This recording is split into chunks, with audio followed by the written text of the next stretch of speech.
Бакытбеке, жана видеолорго келген комментарийлер боюнча суроолорго жооп берсеңиз, анан менде дагы бир жакшы суроо пайда болуп атат. Канча бир тууган болсо, канча балаң болсо, ошончо сабак берилеби? Например, 5 бир тууганың болсо, значит, бир туугандарыбызга да күйүп бышып атпайсызбы? Анан кийин канча балдарың болсо, ошончо сабак берилеби деген суроо да. Мындай да, сен канча бир тууган болсоң да, эгер биз илим менен ала турган болсок, ошо келип аткан бир туугандар жерге чынында акылдашып келет да. Мисалы, барганда биз муну кылабыз, тигини кылабыз, бул менин миссиям, буну кылабыз деп ошондой бир акылдашуу менен келет да. Балдарын деле ошондой да. Анан келгенден кийин биз ошол мисалы, биз ошо миссияны аткарып атканда биз бирибиз турамыз түшүнбөй калабыз. Мисалы, бир туугандар менен бир туугандар урушуп кетет. Бир туугандар бири-бирине дөш болуп калат. Бири-биринин күнүнө көрө албасын, ар кандай ситуация болот да. Ошону түшүнүш керек да келгенде. Ошол сабакта. Сабак. Ошол сабак болуп атканда, ошо баштарынан өтүп атканда ар бир түшүнүш керек да, жок мындай болбош керек депчи. Ошон үчүн баары жарыкка биригиш керек. Анткени ошол жактан сүрүшкөндө, ошол жактан биз жарыкка биригебиз деп келет да. Мурунку нерселер чыгып атат да. Булут болуп айланып калган кара нерселерчи. Алар ошо келгенде кайрына тескери болуп калат. Мындай чыкканда тескери энергияларды чыгарбай, кайра күчө түшүп, ошодон ушундай бир начар акыбалдар пайда болуп калат да, бир туугандар арасында баарында. А так, менин оюмча, менин илим боюнча, баары эле адамды бул жерде жарык болобуз, өзүбүз деп келет да. Бирок ошо өзүнүн алдында тазалануу деген бар экен да. Мына ошо тазаланууга келгенде биз тазаланууну түшүнө албай эле, анан биздин үстүбүздө агрессия жашайт, ар кандай нерсе жашайт да. Ошону биз ошолорду ээрчип, наоборот, ошону күчтөнтүп алабыз да. Сабак. Анан дагы суроо беришип атат. Иисус жөнүндө, Шамбала жөнүндө кызык, ошол жөнүндө маек кылып бербейсиздерби деп. Иисус, мен билген илимди айтайын, Иисус ошол мисалы атасы жок төрөлгөн, анан мындай деген сөздөр бар го. Чынында андай эмес да, Иисус кадимки эле адамдай эле төрөлгөн. Энеси атасы болгон жок, атасы айтылбайт да. Анан Иисус төрөлгөндө эле бул өзү касиеттүү болуп, ошо андай сүйлөй баштаганда буну ата энеси түшүнөт да. Бир ушундай бир азыркы биздин топ коелучу. Ушундай топко более-менее продвинутый топко кошот да. Балабыз башкача депчи. Анан ал топ менен жүргөндө, ал топ Иисустун баягы касиеттерин байкагандан кийин аларга көп сабак берет Иисускачы. Ошентип жүрүп, Иисустун эң биринчи ашылып аткан нерсеси бул адамдарга боор ооруп, көз сокур, жип ошоларды, анан ошондой касиетке кызыгат. Ошентип жүрүп, анан булар баягы Тибетке бир жака кетип аткан ал убакта кербендер жүрчү экен, кербенге баланы кошуп жөнөтүшөт. Анан Иисус барат кербен менен барып, анан бир байдын үйүндө баягы садовник болуп иштейт. Анан бирок айтат тиги, ушул жерде ушундай бир портал бар экен. Анан тиги кишилер билет экен да. Эми Кудай баарын ошондой жетектеп баратыр да. Анан эки кишини кошуп берет. Анан бул эки киши менен бараткан туура ушул жерге жеткенде, эми ал отурган жерде экөө уктап калат. Анан Иисус нары көп болсо бир-эки кадам тастаганда эле ар жака тиги порталга кирип кетет экен да. Кирсе башкача шаар, башкача жашоо. Анан баары суктанып, адам келди да. Ошого энергиясы жеткен, жана скорее всего Агарти деген жөнүндө уктаңар беле? Цивилизация Агарти деген. Азыр сиз сурап аткан Шамбала окшогон бир дүйнөлөр да. Булар ушундай бийик дүйнөлөр, бирок ааламда эмес, булар жерге жайгашкан да. Шамбала жөнүндө сурап атпайбыз. Шамбала дегенде биз бир эле кишини айтып атпайлы, бир эмес, бул цивилизация Шамбала да, аябай чоң да. Анан ошо тиги Иисус айтып аткан, ошо менен Иисус барганда эмнеге келдиң дейт. Ушинтип мен адамдарга ушундай жардам бергим келип атат дейт да. Анан майыл деп туруп, анан баягы касиеттерди берет. Иисусту кайра чыгарат. Анан кайра келип атып, баягы кербендер менен кайра келип атып, бир кербендин үйүнө келсе, атасы инсульт алган болобу, ошондой төшөктө жаткан болот да. Анан Иисус биринчи ошондо колдонот да. Баягы адил үйрөткөн да, ясын Божий деген нерсени алып, анан минткенде тиги колун берет да. тиги кербен башчысынын атасы жакшы болуп кетти. Ошондон анан баягы кербендер бат барат да бири-биринеше. Ушундай экен анан Иисус тааныла баштайт. Келип анан элди жана касиетин иштей баштайт. Бирок Иисус түшүнөт. Ал бир кишини актып атат, эки кишини актып атат, калган кишини кантип актат? Ушунча неме болуп ошондой ойлорду жөнөтүп, ошондой элегеле жөнөткөндөн кийин анан өзүнө келет да кайра мен туура эмес суроону алып туруп. Мен жалпы адамзатты сакташым керек. Бир-эки кишини эмес. Деп анан кайра бара турган болуп калат. Бирок ошо кайра бара турган учурунда бул жанагы Магдалина Мария Магдалина менен үйлөнүп калышат.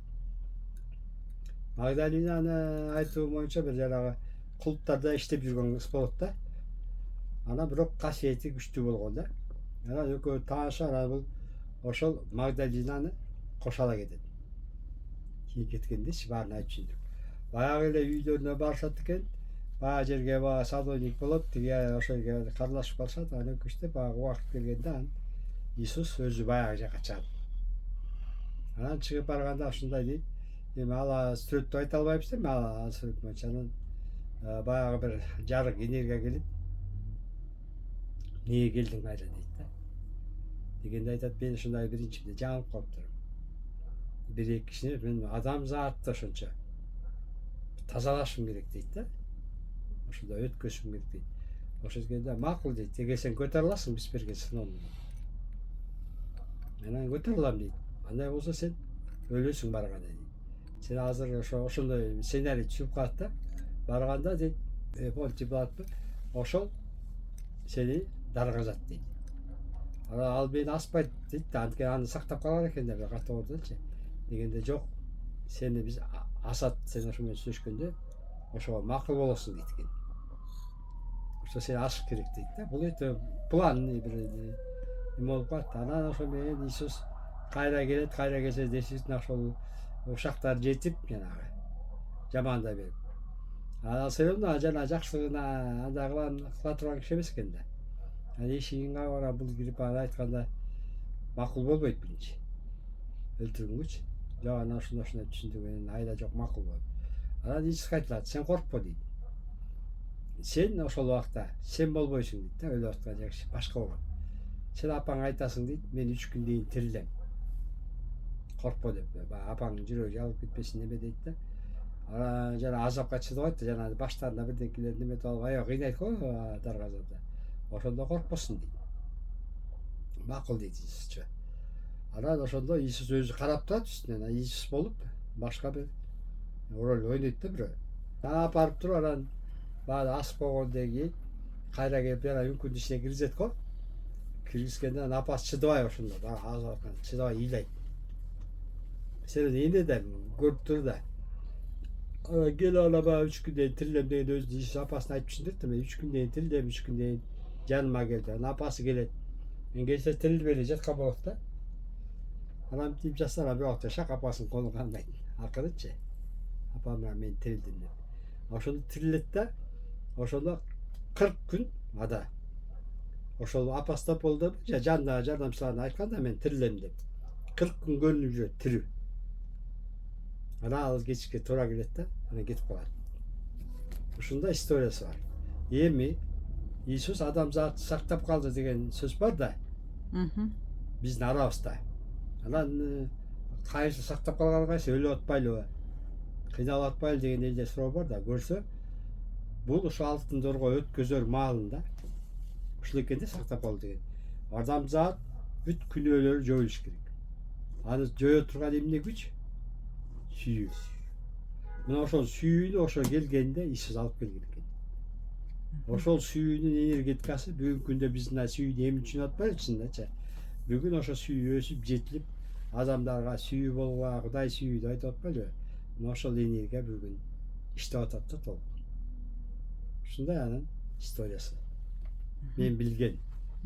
Сонун керемет. Шамбала жөнүндөчү? Шамбаланы мен билген боюнча мен да бир ойлочумун, Шамбала бир киши экен го депчи. Анткени баягы биз аты менен эле сүрөттөп коебуз да, Шам экен, аны Шамбала экен депчи. көрсөм бул ага цивилизация, нур цивилизациясы бар экен. Бу да өзүнчө целый көп да шамбалар деши. Ошондой цивилизация экен. Анан ошолорду кандайча мен аларды көргөн байкап калдым. Бир күнү бир дагы ушундай бир ордодо тилек кылып бирдеке кылып отурабыз дегенде 77 киши келди да. Мындай энергетик киши. Анан алар айтты, нур адамдарга биз шамбалабыз деп барчы. Кандай шамбала деп таң казак. Биз силерге өнөрүбүздү көрсөтөлү деп келдик дейт да. Анан биз туруп калсак, эми силер жетим балдарса биз уруксат берсеңер, биз муну жазайлы дейт. Анан биз туруп калсак, билди да, бул Манас уруксат бериш керек экенчи. Анан эле шак Манас атанын тиги немесин барып, карабал чокусунчу. Ошондо айланышып алган бияка келди. Анан карап тургула деди. Аябай кызык деп ал да. Ошондо булар 77 ата келди да. Ошондо булар келди да, оно бизди бычкага турду да. Ортосунда 7, анан бияка 35тен бөлүндү да. Ошондо бычканын тиги аягына чейин, бияка бул аягына чейин бөлүнүп турду да. Анан баары колдор минткенде анан периштелер үстүнөн түшүп келди да. Булардын колуна мына аркан берди. Аркан. Анан булар бирдеке кылганда арканда чыбырлай баштады депчи. Ошондо ошонун күчү менен бычканын түбүндөгү эмне деген гана ыпыр-тыпыр бар, баары сорулуп баштады да. Сорулуп ааламга кетип тазаланып атат да. Анан көрдүңөрбү биздин күчүбүз, биз тазалоочу күчпүз, биз жарык күчпүз деп анан ошондо шамбала цивилизациясы каякта дегенде, бул силердин эле параллельный жаныңарда деп койду да. Параллельный дегенди, возможно, алар могу Кайласта болуш керек. Же болбосо ушул эле алыс эмес, ушул жакын жерде жашаган биздин параллельный дүйнөдө жашаган нерсе. Анан эмчи мындай силерде ушундай неме дегенде, биз параллельный дүйнө болгондо бизге, биздин мисалы жерге, алардын жериндечи Иисус ушундай немелер бар го, ыйык кишилер. Булардын энергиясы кире алат да. Анан ошолорго келип турат экен булар. Прямо связь болуп турат экен да булар мененчи. Анан булар менен связь берип, булар жерге жакын болгондуктан булар аябай чоң жардам берет экен да. Анан бул шамбала деген ошол бизге ордого андан кийин да көп келет. Түрлүү болуп келет. Жаш бала болуп келет, күйүп турган, шам көтөргөн балдар түрлүү келишет да. Анан жакшы эле алардын билдирүүсү болду, шамбала окуусун ачкыла депчи. Алар да өзү сорго таанып аткан нерсе, ага демебиз келген жок, шамбала окуусу. Шамбала окуусу деген нерсе көрсө алардын ал эл жаратман эл экен. Баарын жараткан чука денедеги мындай айтканда пространственный бир дүйнө экен да. Азыркы учурда деле ошол жакын арада ошо шамбала дүйнөсүнө биздин дүйнө кошулат да. Сонун, керемет. Рахмат Бакытбеке. Анан сиз мурун бир тартылган видеолоруңуздун биринде айткан элеңиз да, ошол суроону беришкен экен комментарийде. Жакында аба менен эле жашап калабыз, анан кийин доллар жоголот деп едиңер беле, ошол убакыт качан келет деген суроо түшүптүр. Мындай да. Мен ошентип айткан убакта как будто эртең келе тургандай эле сезилет экен да. Мен деле ошондой ойлойт экенмин, бул себептен ааламда убакыт жок экен да. Биз убакытты баалап алат экенбиз. Келет десе эле биз аны эртең бир сүйүндө көрүп калганбыз да. Ошол эле убакыт менен баалайт экенбиз да. Анан мисалы ошону айтылганда деле мисалы орозону бүгүн кармап атпайлыбы биз орозо айчы. Вопростун баары, суроонун баары ошол орозо айында жаралса керек. Эмнеге орозо кармайбыз депчи. Анткени биз орозо биз денеге кармай, дене муктаж да, тамакка муктаж, акчага муктаж, баарына муктаж да. Биз ошону акырындап көндүрүү үчүн орозо кармайбыз. Акырын ошол муктаждыктан чыгыш үчүнчү. Анткени биз бул муктаждыктан чыкканда жаңы келаткан энергияда биз тамак жебейбиз. Тамак жесек да бир башкача, алар өзүбүзгө бир ылайык тамак болот, биздин тамакта эмес да. Биологический тамактар эмес да, башкача. Ошол биологический дене болбойбуз да. Ага өткөндө. Кремно-кристальный чука дене болобуз да. Мына ошого илгертен акырындап дайындап келаткан бир ушундай бир салт дейбизби, мына ырым дейбизби, ушундай кармалып келатат да. Анан кийин өзүң ойлосоң, биз азыр шаар эле өтөбүз. өткөндөн кийин биз кантип тамак жасай албайбыз да. Ошон үчүн пока биз до конца денебиздин баары өтүп кетмейинче биз пока жейбиз тамак. Бул тамактар эмес. Ошого ошолордун немесине ылайыктуу, ошолордун энергиясына ылайыктуу энергиялар менен тамактанып, мисалы космоско барганда деле жанагы учкан учуштарлар неме менен жеп атпайбы мындай? Түбүктө. Түбүк аркылуу.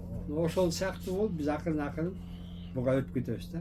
Акча жок деген нерсе, акча болбойт деген нерсе бир кызык нерсе да.